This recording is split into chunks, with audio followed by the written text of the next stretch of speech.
우리 아버지 찬양을 기뻐 받으시며 날마다 우리의 심령이 날마다 하나님을 찬양하며 기뻐하며 감격하는 구원의 은혜를 누리는 삶이 되게 하여 주옵소서.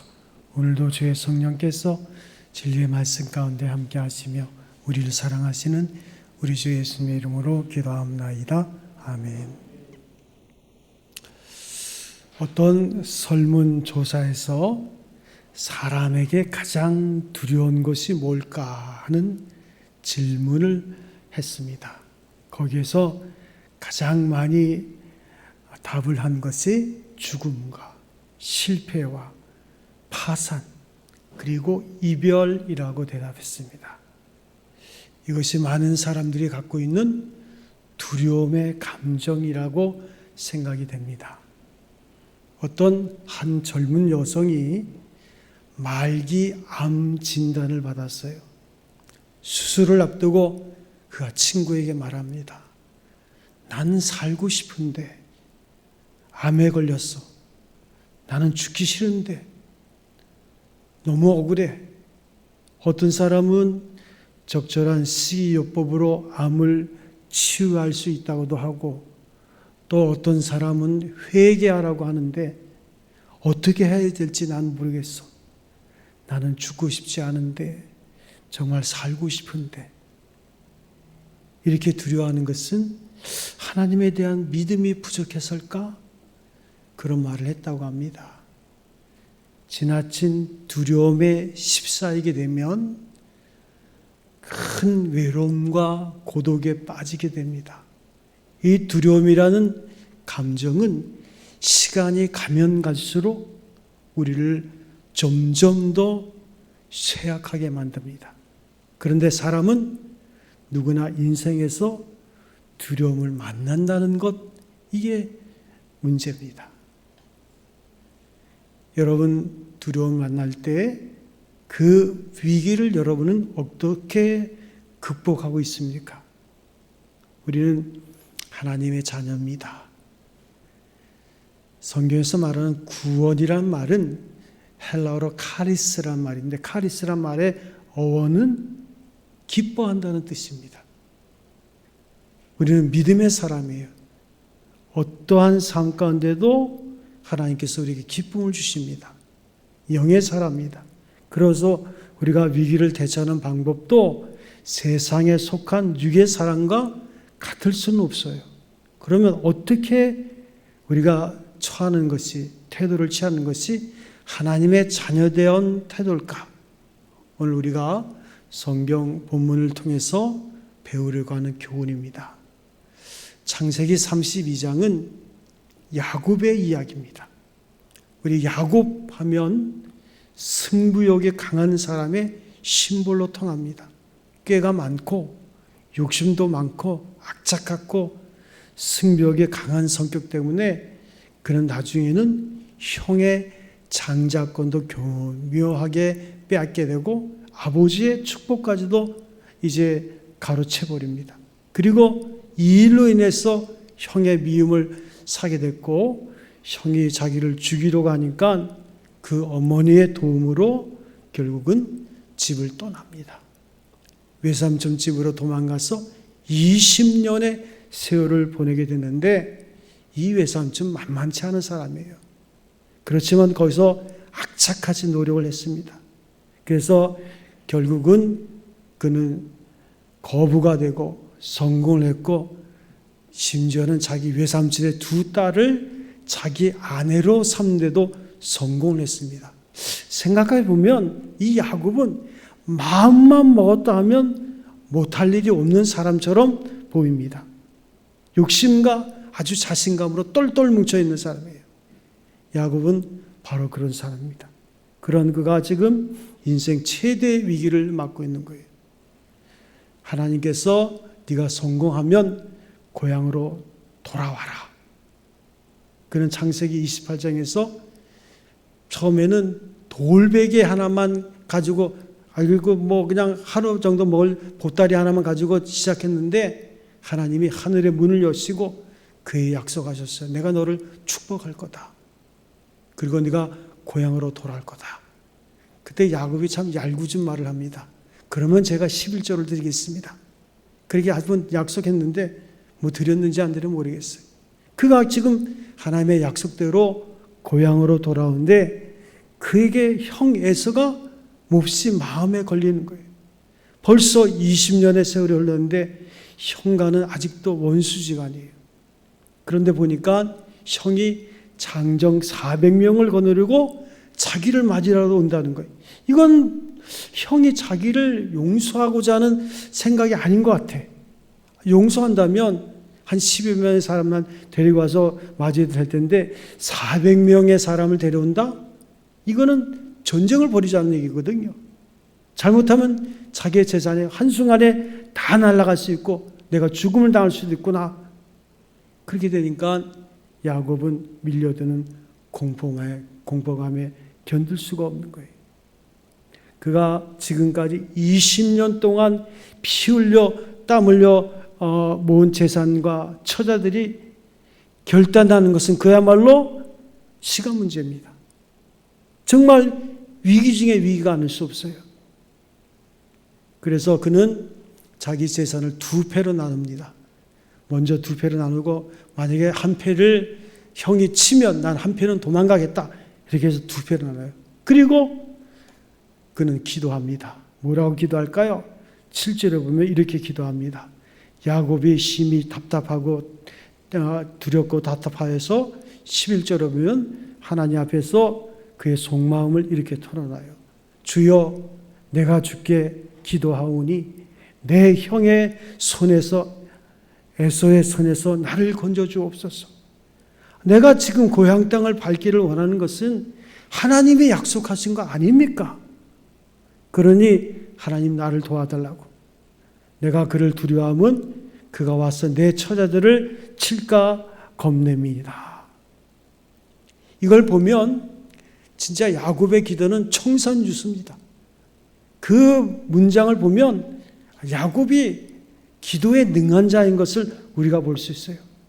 그렇게 기도했어요. 그래서 그는 기도하기 전에 일단 안전대책으로 재산을 둘러 나누고 그리고 기도했는데 여기서 우리는 기도상의 문제를 볼 수 있어요. 기도는 순서상 야곱의 기도 쪽에는 문제가 있어요. 왜냐하면 그가 기도를 하고 행동을 해야지 행동하고 기도하는 건 아니거든요. 자기가 하고 싶은 거 다 해놓고 기도하면 무슨 소용이 있냐는 거예요. 그럼 뭐예요? 그 기도는 내가 해놓은 거 하나님이 알아서 해주세요. 그것밖에 안 되거든요. 기도는 무릇 겸손함이 있어야 돼요. 자신의 삶을 내려놔야 돼요. 내 지혜가 아닙니다. 하나님의 지혜를 일단 구하는 거예요. 그리고 기도의 또 한 가지 중요한 것은 그렇게 기도하고 하나님의 음성을 듣고 확신을 가지면 기도한 대로 살아야 되는 거예요. 야곱에서는 2가지 문제가 있습니다. 자기가 행동하고 그 다음에 하나님이 이렇게 해달라고 기도하는 거예요. 그리고 2번째는 기도를 했으면 그 기도한 대로 살아야 되는데 기도해놓고는 엉뚱한 짓을 하고 있는 거예요. 급하니까 기도는 했어요. 근데 참 믿음을 가지고 하나님 앞에 기도했다 할 수는 없어요. 기도 자체는 청산유수입니다. 야곱은 머리를 굴리고 교활하게 깨를 뿌리는 데는 둘째가라면 서로 할 사람입니다. 형이 아무리 원한이 깊고 골이 깊어도 이제 재산을 둘로 나누고 그 다음에는 형을 위해서 엄청난 재산을 준비합니다. 일종의 뇌물이죠. 이렇게 선물을 그냥 가슴에다 안겨주는데 형이 나를 어떻게 하겠나? 그런 자기의 생각이에요. 그러니까 하나님을 믿기보다는 자기 지혜를 지나치게 의지하는 이게 야곱의 모습입니다. 야곱이 계속 잘못된 방향으로 나가니까 하나님이 간섭을 합니다.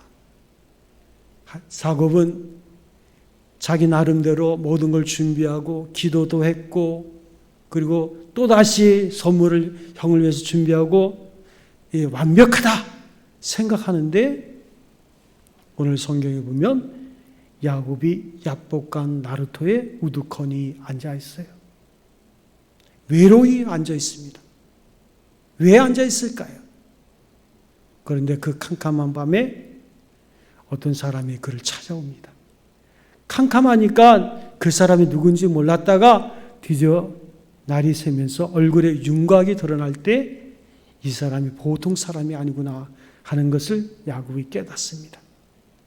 하나님 보내신 천사인지 모르겠다 하는 생각이 들게 된 거예요. 여기서 우리가 생각하는 것, 야곱이 왜 혼자 남았을까? 왜 처자들을 다 떼어놓고 자기 혼자 야복강가에 앉았을까? 야곱은 자기가 위기를 극복하기 위해서 형 에서의 위협을 대처하기 위해서 인간적인 노력을 다 했어요. 기도도 했는데 더 이상 할 것이 없어요.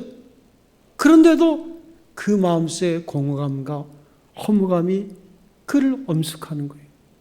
내가 무엇을 더 해야 되지? 이럴 때 야곱을 하나님이 찾아오시는 거예요. 인생에 있어서 막장은 하나님이 찾아오시는 것이라는 걸 우리가 알아야 됩니다. 하나님이 우리를 찾아오는 것은 그런 경우가 대부분입니다. 모든 수단과 방법을 다 동원해서 더 이상 어떻게 할 도리가 없는 상황에 놓일 때 하나님은 야곱을 찾으셔요. 하나님이 보실 때 야곱이 형 에서를 만나는 최선의 길은 먼저 하나님을 만나는 거였어요. 야곱은 눈앞에 임박한 위기를 극복하기 위해서 하나님을 먼저 만나야 되는데, 아니 기도했잖아요. 청산유수로 기도했지만 그 기도는 자기 기도예요. 하나님 앞에 한 기도는 아니에요. 자기 생각대로 해달라는 기도예요. 이 기도 아닙니다. 기도는 하나님의 뜻이 이루어지는 거지 내 뜻이 이루어지는 거예요? 그건 아니거든요. 근데 사람들은 그것을 자꾸만 기도라고 오해를 합니다. 그가 하나님을 먼저 만나서 은혜로 그 문제를 풀어야 되는데, 그럼에도 불구하고 야곱은 하나님 만난 것보다 에서를 만나는 일에 더 골몰하고 있었어요.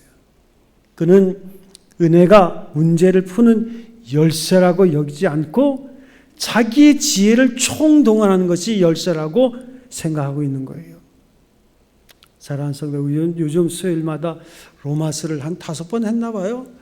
계속 처음부터 또 다시 하는데, 로마서의 가장 중요한 이슈는 뭐냐면, 자, 우리의 몸은 구성은 영혼과 육신으로 구성되어 있어요. 크게 보면. 그런데 우리가 구원받았다는 것은 우리의 영혼이 구원받은 거예요. 우리의 몸은 아직 죄 가운데 있습니다. 그래서 로마서에서는 우리의 몸을 가르쳐서 죽을 몸이라 그랬어요. 죽을 몸이라는 건 뭐예요? 인생이 끝나면 이 몸은 흙으로 돌려보내요. 그리고 우리의 영혼은 그 죽을 몸과 분리가 되고 새 몸으로 하나님 나라에 들어가는 거예요. 문제는 우리의 몸이 아직 죄 가운데 있다는 겁니다. 영혼은 구원받았어요. 그렇기 때문에 로마서 12장 1절에 보면 너희 몸을 하나님이 기뻐하시는 거룩한 산 제물로 드리라. 이는 너희의 드릴 영적 예배니라. 이 세대를 본받지 말고 마음을 새롭게 함으로 변화를 받아서 하나님의 선하시고 기뻐하시는 뜻이 무엇인지 분별하도록 하라는 거예요. 어떤 할아버지가 손자에게 얘기를 합니다. 우리 몸은 2마리의 늑대가 살고 있단다. 하나는 싸나운 늑대고 하나는 온순한 늑대야. 그때 손자가 묻습니다. 할아버지 누가 이겨요? 네가 누구에게 밥을 주느냐 거기에 달려있지. 우리 안에 성령이 거하시고 또 우리가 화이 맞은 양심, 이 죄라는 것이 우리 안에 있어요. 죄는요 우리의 의지나 결단이나 결심으로 못 이겨요. 왜요? 죄는 죽음과 연결되어 있어요. 죽음의 문제를 누가 해결하겠어요? 그리스도에서 은혜를 입은 자만이 이 죄를 이기고 성령이 주도하는 몸의 삶을 사는 거예요. 예수 믿어도 청산유수 기도하고 아무리 해도 하나님을 만나지 못한 자는 그런 거예요. 그러니까 계속 내 몸이 주도하는 자의 삶을 살고 갈등이 계속되는 거지. 죄를 지을 때마다 야, 이거 내가 구원받았나 안 받았나? 영원히 구원받은 것은 끝난 거예요. 우리의 몸은 언제까지? 죽을 때까지 계속 그 거룩한 갈등 속에 우리가 사는 거예요. 죄가 주도하느냐, 성령이 주도하느냐, 이 싸움이 계속되는 거예요. 몸을 버릴 때까지, 흙으로 돌려보낼 때까지. 그러니까 하나님의 방법과 사람의 방법과 뭐가 차이가 날까요?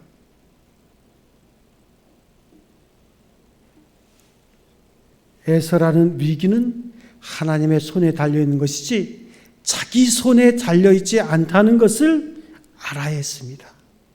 처자를 보호하고 재산을 지키는 것보다 더 중요한 것은 야곱의 속 사람이 강건하게 되는 것임을 그는 깨달아야 했어요.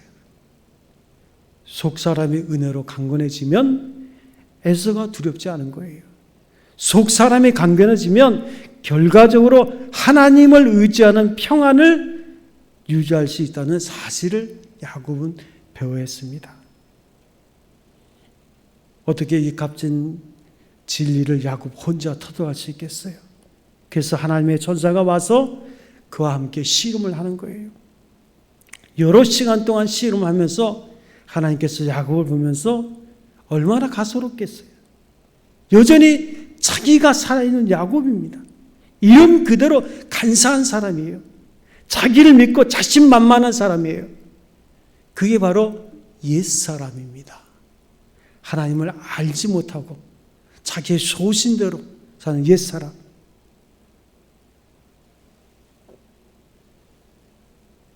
그는 여기서 지면 끝장이다 생각 때문에 사력을 다해서 천사와 씨름합니다. 하나님은 그의 환도뼈를 쳤어요.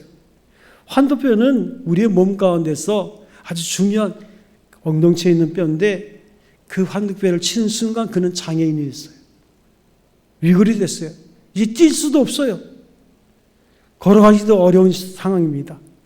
지금 만약에 이 순간에 에서가 달려든다면 처자를 위해서 재산을 지키기 위해서 제일 선봉에 나가서 싸워야 되는데 야곱 자신이 싸워야 되는데 그래서 하나님께서 건강을 주셔야 되는데 하나님이 환도뼈를 쳐버렸으니까 그는 일어나지도 못하게 된 거예요. 야곱이 믿는 그 모든 것이 완전히 깡그리 무너져 버린 거예요. 마지막으로 남아있어야 될 건강마저도 잃어버린 거예요. 그럼 이제 아무것도 못하고 고스란히 당할 수밖에 없는 처지가 됐어요. 실은 하나님이 그를 그 지경으로 몰고 가신 거예요.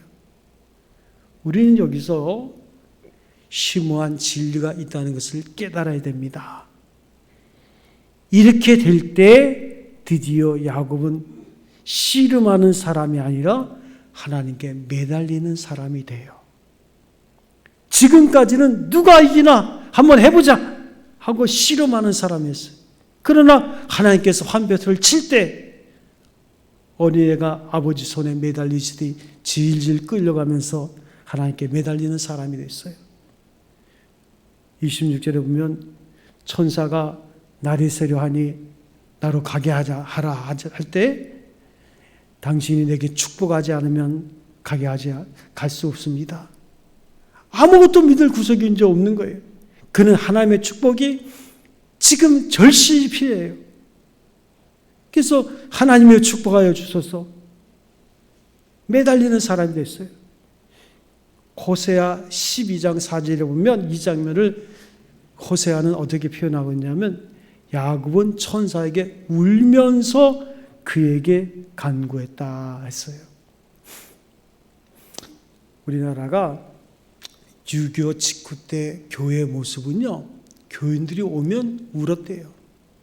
저도 80년도부터 이제 전도 생활을 했는데 그때도 많이 울었어요. 성도들이 철회하면서 울고 생활이 어려우니까 진짜.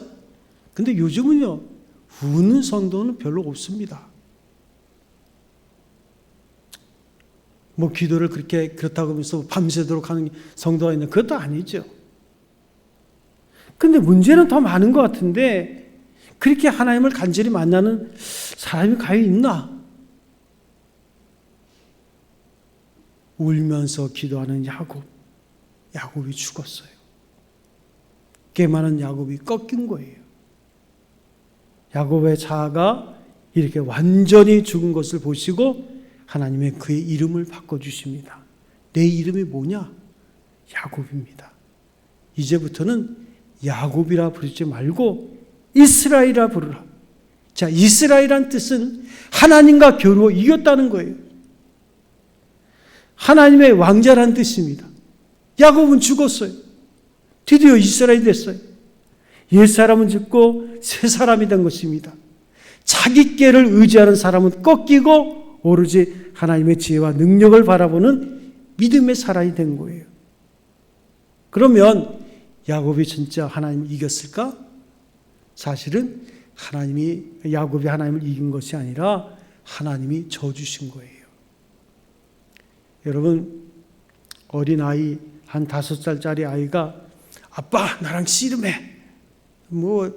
천하장사하는 씨름을 텔레비에서 봤는지 씨름하자 그래요. 그 장면 한번 생각해 보세요. 누가 이길까? 두말할 것 없이 5살짜리 아들이 이깁니다. 아빠가 아들을 집어 던지겠어요? 조금 씨름을 하다가 아빠가 벌렁 넘어지면 아이고 내가 졌다. 우리 아들 이렇게 힘이 세네? 그러면 어린 아들은 입이 이만큼 찢어져가지고 제가 힘이 세서 아빠가 넘어질 줄 알잖아요. 어린 아이에게는 아빠가 줘주는 것이 은혜가 되는 거예요. 줘주는 아빠가 은혜인 거예요. 그러니까 아들은 지가 살아서 눈만 뜨면 아빠 나랑 씨름해. 하나님이 어떻게 야곱하고 씨름해서 질 수 있겠어요? 야곱에게 져주신 거예요. 우리의 십자가, 예수님이 우리가 죄인이었을 때, 하나님의 원수였을 때, 연약할 때 우리를 위해서 우리의 죄값을 치르시고 십자가에 죽으심으로 그리스도 예수의 사랑이 확증이 됐다 그랬어요. 빌립보서 2장 20절 이하에 보면 예수 그리스도는 본래 하나님의 본체시나 하나님과 동등될 것으로 여기지 아니하시고 죽기까지 낮아지셨다는 거예요. 하나님이 인간의 몸을 입고 죽으셨어요. 왜요? 우리를 죄에서 구원하기 위해서. 우리는 죄와 싸워서 못 이겨요. 죄는 죽음과 연결되어 있다니까요. 우리 힘으로는 죄를 이길 수 없어요. 내 힘으로 내 몸을 안 돼요. 오직 십자가의 은혜, 하나님의 사랑, 성령의 도우심만이 우리의 몸을, 우리는 죄 가운데서 우리를 이길 수 있는 거예요. 야곱은 하나님께서 자신에게 져주시는 것을 보고 은혜를 받았습니다. 아, 하나님이 나를 이토록 사랑하시는구나. 그렇다면 내가 에서를 두려워할 이유가 뭘까? 이런 생각을 하게 된 거예요. 이제 옛사람 야곱은 장사되고 새사람 이스라엘로 다시 태어납니다. 이스라엘로 태어난 그는 하나님의 은혜를 알았어요. 장기에 부리면서 있는 재주 다 펴가지고 위기를 극복할 수 있다는 것은 세상 사람들의 생각이에요. 하나님 앞에 모든 것을 의지하고 그의 사랑을 받는 사람은 하나님께서 은혜를 주셔야만 에서를 이길 수 있는 거예요. 그는 드디어 이런 진리를 깨달은 거예요. 자기에게 일부러 져주시는 하나님을 전적으로 신뢰할 수 있는 사람으로 바뀌었어요. 이것이 새 사람 이스라엘입니다. 사랑하는 성도 여러분, 여러분은 영적인 이스라엘이에요. 우리의 적, 우리의 위기, 에서를 이길 수 있으려면 야곱은 죽고 이스라엘이 살아야 돼요. 야곱이 돼서 에서를 만날 생각하면 안 됩니다. 이스라엘에 대해서 에서를 만나야 돼요. 이스라엘이 누굽니까? 자기가 믿던 것은 다 꺾이고 오직 하나님의 은혜를 체험한 사람이에요. 하나님이 나를 위해서 일부러 줘주시는 은혜, 그 놀라운 하나님을 만난 사람, 그의 얼굴을 본 사람이 이스라엘입니다. 십자가는 하나님이 나를 위해서 줘주신 거예요. 왜요? 나를 사랑하시기 때문에. 그래서 내가 죄인이었어요. 누가 죄인을 위해서 죽겠어요? 주님은 그렇게 하셨어요. 이제 그 사람 앞에는 위기가 위기일 수 없습니다. 어떤 상황에서도 그는 믿음으로 대처할 수 있는 거예요. 그래서 믿음의 사람이 강한 자가 되는 거예요. 나중에 보세요. 에서가 야곱을 만날 때 어떻게 됐습니까? 야곱이 이렇게 말합니다. 내가 형님의 얼굴을 보니 하나님의 얼굴을 뵙는 것 같습니다. 야곱은 가슴이 확 트이고 하늘이 열리듯 하나님의 얼굴을 뵙는 감격의 순간을 맛보게 되는 거예요. 누가 그렇게 하셨어요? 하나님이 그렇게 하신 거예요. 어떤 자매가 몇 년 동안 잠을 이루지 못합니다. 불면증에 걸린 거예요. 마음이 두근두근거리고 두렵고, 그래서 병원을 찾아갔더니 그 의사가 하는 말이 병이 오래됐습니다. 한 3년은 걸려야 치료할 수 있습니다. 그런데 그 자매에게 어떤 사람이 기도를 가르쳤어요. 예수를 믿게 했어요. 복음을 전했어요. 그러니까 처음 예수를 믿은 분들은 순수하거든요. 그 순수한 기도를 하나님 앞에 할 때에 석 달 만에 완치가 되었다고 합니다. 불안과 두려움은 마귀의 영적 싸움이에요. 마귀와의 영적 싸움이에요. 불안과 근심은 무릎을 꿇으라는 하나님의 사인입니다. 예수님도 십자가를 져야 하는 두 앞에 기도하셨어요. 여러분, 무엇이 답답하고 괴롭습니까? 무엇이 두렵습니까? 무엇인가 어디에 맺힌 것이 있어서 그렇습니까?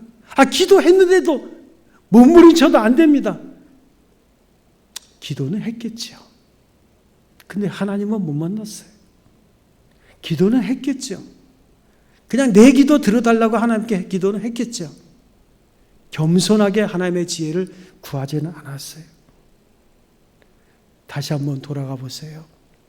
원점으로. 그럼지기 우리는 하나님과의 관계가 개선될 때만 비로소 두려움을 이기고 사조의 은총을 힘있게 되고 화목해야 되는 거예요. 에레미야 33장 3절, 너는 내게 부르지라. 내가 내게 응답하겠고 내가 알지 못하는 크고 비밀한 일을 내게 보이리라. 그 부르짖는다는 말을 영어로 보니까 콜이라 그랬는데, 여기서 내게 부르짖는다는 말은 카이, 그냥 목이 쉬도록, 다만 목만 새는 게 아니에요. 진짜 하나님을 만나기 원하는 그 간절한 부르짖음, 그때 주님께서 내게 응답하겠고 내가 알지 못하는 크고 은밀한 일을 내게 보이리라. 기도는 하나님과 소통하는 것이고, 진실한 기도는 하나님과 화목을 얘기합니다. 이 화목을 통해서 우리는 하나님의 얼굴을 보고 하나님의 얼굴을 본 자의 윤택함과 새로운 행복이 우리에게 주어지는 거예요. 사랑하는 성도 여러분, 구원은 카리스, 기쁨이에요. 즐거움이에요. 여러분 구원 받으셨습니까? 그러면 우리의 인생이 기쁨과 즐거움과 감격이 되는 인생이 되어야 되는 거예요. 그 은혜가 여러분에게 임하기를 주의 이름으로 축원드립니다.